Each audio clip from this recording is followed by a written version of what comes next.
After years of dialysis and surviving with low-functioning kidneys, a Middlebury man is now getting the gift of a new life.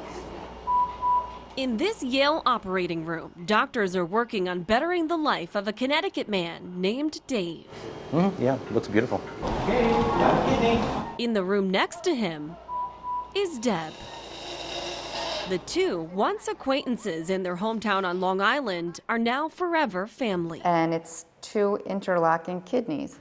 Connected by a kidney. He needs to live a better life, and I could help do it, so I stepped forward. This was just like, really like, I don't like use the word miraculous, but it really kind of seemed that way.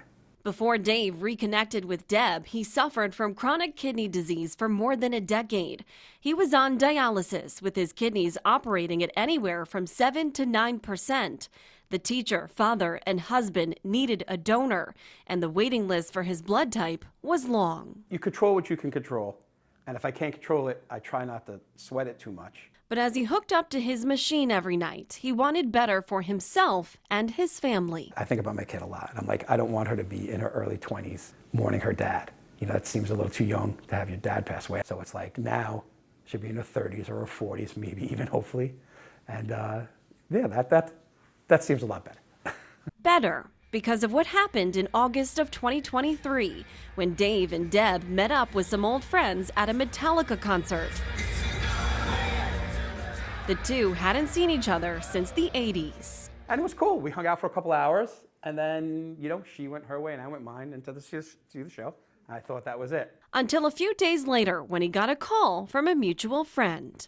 She's like, do you remember Debbie? I'm like, yeah, of course I remember Debbie.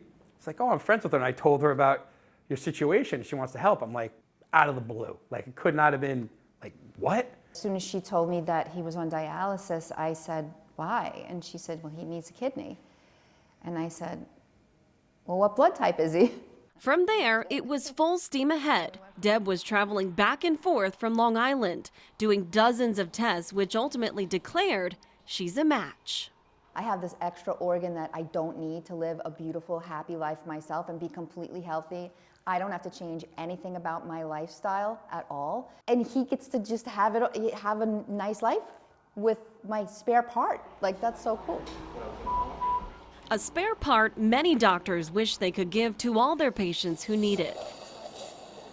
Especially since a live kidney donor is a much better option than a deceased donation. Living donor transplants is clearly the best option for most people. I don't think people realize that.